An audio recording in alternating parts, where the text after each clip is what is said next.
Hi నమస్తే, welcome to హ్యాపీకాయిన్. నేను మీ రాజీ. ఇందాకటి వీడియోలో చెప్పినట్టు మ్యూచువల్ ఫండ్స్ గురించి ఇన్ డీటెయిల్గా మనతో మాట్లాడడానికి మళ్ళీ మన ముందున్నారు రమేష్ గారు, క్లస్టర్ మేనేజర్ ఫ్రమ్ ప్రోడెంట్ అనమాట. Thank you so much sir. Welcome అండి.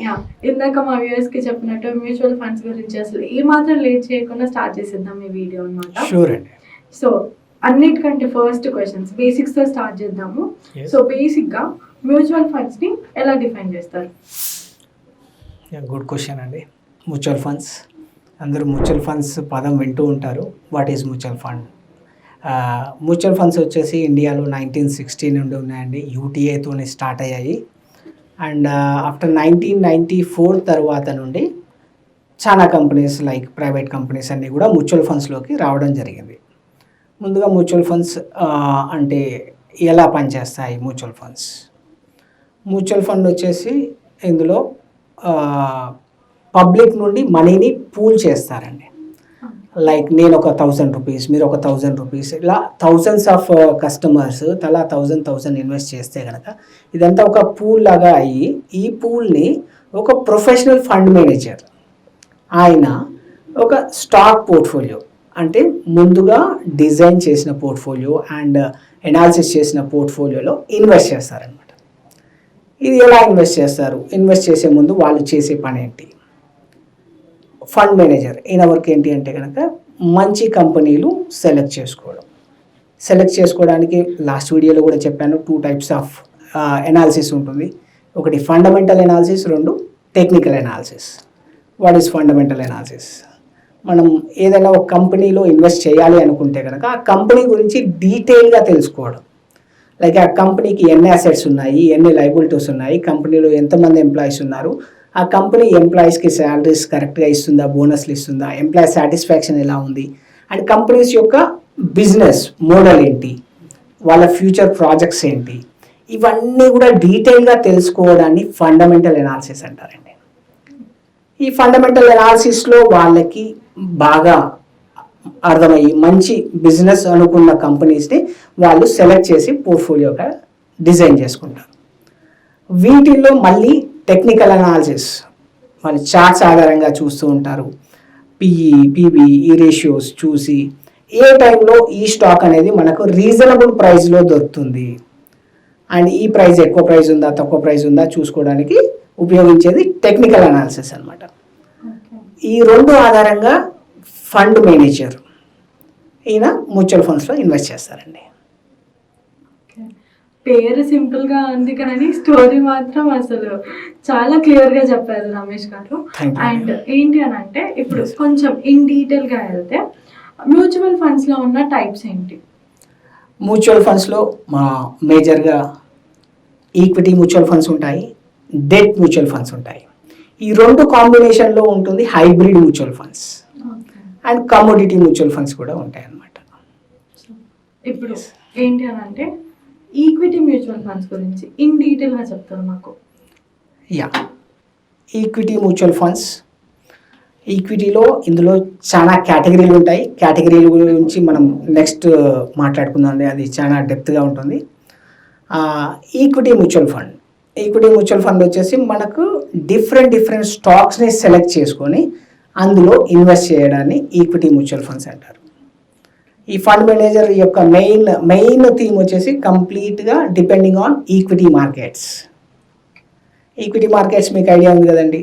ఇండియాలో సెన్సెక్స్ అండ్ నిఫ్టీ 2 కూడా ఇండియాలో ఈ ఇండెక్స్లలో స్టాక్స్ ఉంటాయి. ఈ స్టాక్స్ని మళ్ళీ ఫండమెంటల్ ఎనాలిసిస్, టెక్నికల్ ఎనాలిసిస్ ద్వారా వాళ్ళు సెగ్రిగేట్ చేసుకొని మనకి ఇందులో ఇన్వెస్ట్ చేస్తూ ఉంటారండి. అంతా క్లియర్గానే ఉంది సార్. కానీ ఇప్పుడు నాకు కొత్తగా వచ్చిన డౌట్ ఏంటి అని అంటే ఈ స్టాక్స్కి మ్యూచువల్ ఫండ్స్కి ఉన్న ఆ థిన్ లైన్ డిఫరెన్స్ ఏంటి? చాలా ఎక్సలెంట్ క్వశ్చన్. స్టాక్స్లో మేమే ఇన్వెస్ట్ చేసుకోవచ్చు కదా అని చాలామంది అనుకుంటారు. వాటికి మనం ఇన్వెస్ట్ చేసుకోవడానికి లిమిటేషన్స్ ఏంటి అంటే కనుక ప్రతి ఒక్కరు కూడా ఏదో ఒక జాబ్ అయితే చేస్తుంటారండి, లేదంటే బిజినెస్ చేస్తూ ఉంటారు. వాళ్ళ జాబ్లో కానీ వాళ్ళ బిజినెస్లో కానీ వాళ్ళు బిజీగా ఉంటారు కదండి. ఆ బిజీ టైంలో ఒక స్టాక్ గురించి ఎనాలిసిస్ చేయడం whether it is possible? Not at all. And వాళ్ళు ఒకవేళ ఎనాలిసిస్ చేసినా కూడా వాళ్ళ ఫ్రీ టైంలో టెక్నికల్ ఎనాలిసిస్ మాత్రం చూడగలుగుతారు. But fundamental analysis impossible. Fundamental analysis కోసం సమ్ టైమ్స్ ఫండ్ మేనేజర్స్ ఏ కంపెనీలో అయితే ఇన్వెస్ట్ చేస్తున్నారో ఆ కంపెనీ యొక్క డైరెక్ట్ సిఇఓని ఎండిని కూడా కలిసి డైరెక్ట్గా మాట్లాడుకుంటారు. అంటే వాళ్ళ ప్రొజెక్షన్ ఎలా ఉంది, విజన్ ఎలా ఉంది, కంపెనీ ఎక్కడి వరకు వెళ్తుంది ఏంటి అనేది తెలుసుకోవడానికి they will visit companies also. But as a ఇండివిజువల్గా మనకు వీలవుతుందండి? లేదు. అలా వీలు కాదు కాబట్టి మనము ఇండివిజువల్ స్టాక్స్లో ఇన్వెస్ట్ చేయడం కంటే కూడా మ్యూచువల్ ఫండ్లో ఇన్వెస్ట్ చేయడం అనేది అంటే విత్ ప్రొఫెషనల్ వెళ్ళడం కరెక్ట్ మెథడ్ అనమాట. అండ్ స్టాక్స్కి దీనికి డిఫరెన్స్ ఇంకొకటి కూడా చెప్తానండి. డైవర్సిఫికేషన్, రిస్క్ డైవర్సిఫికేషన్ అనేది మ్యూచువల్ ఫండ్లో చాలా బాగుంటుందండి. ఎలా అంటే లెట్స్ సే మీ దగ్గర 10,000 రూపీస్ ఉన్నాయి, మీకు మార్కెట్లో మంచి కంపెనీలో ఐడియా ఉంది. లెట్స్ సే ఒక 50 కంపెనీలు తెలుసు అనుకోండి. ఈ 50 కంపెనీలు మంచి కంపెనీలు. మీరు ఇన్వెస్ట్ చేయాలనుకుంటే ఈ 10,000 రూపీస్తోనే అందులో ఇన్వెస్ట్ చేయగలుగుతారా? Practically not possible. Why? Because let's say Reliance Industries చాలా మంచి కంపెనీ, ఎప్పటి నుండో ఇండియాలో ఉంది. అండ్ ఆ కంపెనీ యొక్క షేర్ వాల్యూ వల్ల ఎగ్జాంపుల్ నియర్ బై 2,500 ఉందనుకోండి. మనం 10,000 రూపీస్ తీసుకెళ్తే మనకు 4 షేర్లు మాత్రమే వస్తాయి. అండ్ రిమైనింగ్ 49 కంపెనీస్ మనం ఇన్వెస్ట్ చేయలేము.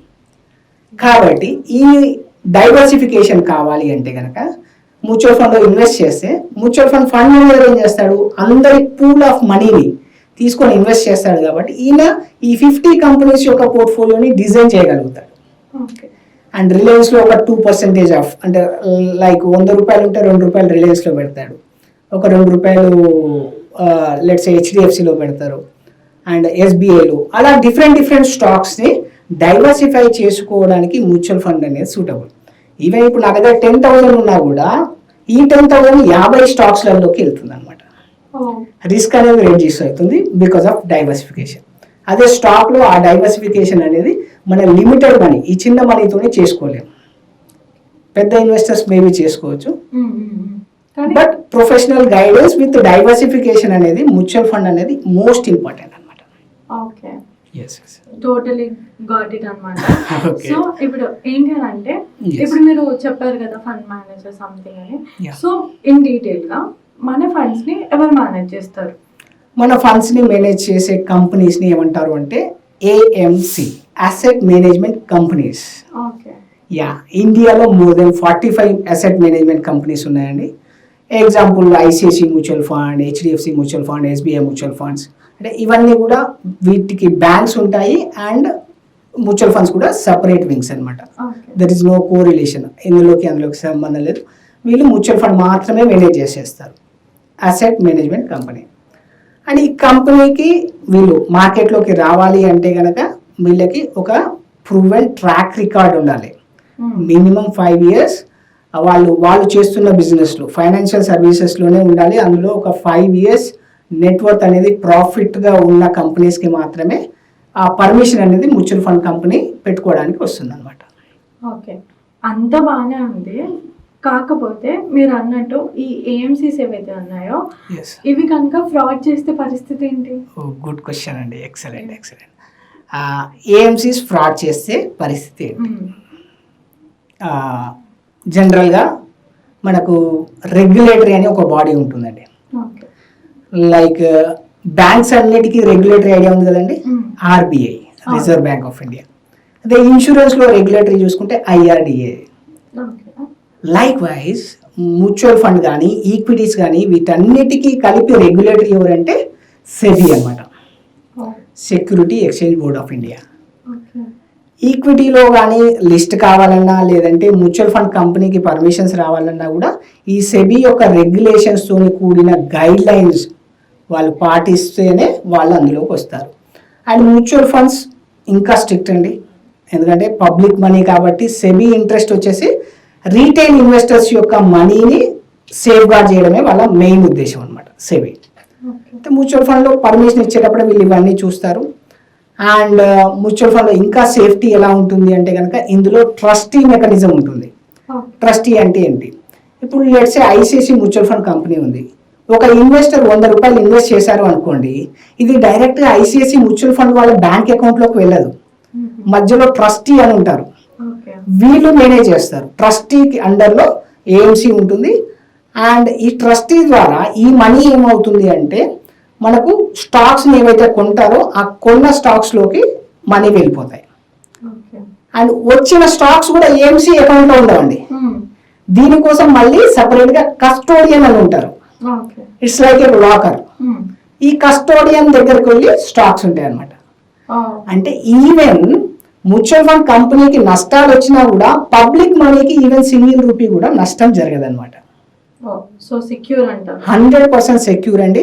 అండ్ ఇండియాలో ఎవరైనా మ్యూచువల్ ఫండ్ లెట్స్ వాళ్ళకి బిజినెస్ అర్థం కాకుండా వాళ్ళు బిజినెస్ క్లోజ్ చేయాలి అనుకోండి, వాళ్ళ పబ్లిక్ మనీ మొత్తం ఎవరైతే ఇన్వెస్ట్ చేస్తారో వాళ్ళ ఇన్వెస్టర్స్ మనీని వేరే ఒక కంపెనీకి ఒప్పజెప్పిన తర్వాత మాత్రమే వీళ్ళు ఇండియాలో మ్యూచువల్ ఫండ్ క్లోజ్ చేస్తారనమాట. లైక్ ఇండియాలో ఇదివరకు ఫెడిలిటీ అనే ఒక కంపెనీ ఉండే, ఆ కంపెనీ వాళ్ళు ఫారిన్ కంపెనీ, ఇండియాలో బిజినెస్ అర్థం కాక ఇండియాని లీవ్ అవుదాం అనుకున్నారు. ఆ కంపెనీ వాళ్ళు వెళ్ళిపోయేటప్పుడు ఎల్ఎన్టీ మ్యూచువల్ ఫండ్ వాళ్ళు వాటిని టేక్ ఓవర్ చేశారు. అంటే ఆ కంపెనీ ఫండ్స్ అన్నిటికీ కూడా ఆ కస్టమర్స్కి ఎల్ఎన్టీ ఈజ్ రెస్పాన్సిబుల్. రీసెంట్గా Nippon Reliance mutual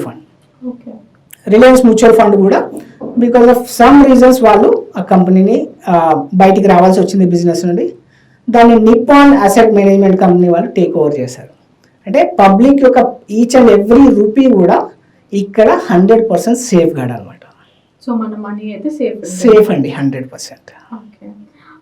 thank you so much Ramesh గారు. అండ్ మీరు అన్నట్టుగానే మనం ఇంకా ఈక్విటీ కేటగిరీస్ గురించి నెక్స్ట్ వీడియోలో డెఫినెట్గా చూద్దాం అనమాట. చూద్దామండి. Thank you so much sir once again. And that's for you guys. ఈ వీడియో కనుక మీకు నచ్చినట్టయితే లైక్ చేయండి, షేర్ చేయండి, కామెంట్ చేయండి, సబ్స్క్రైబ్ చేయడం మర్చిపోకండి. See you in the next video.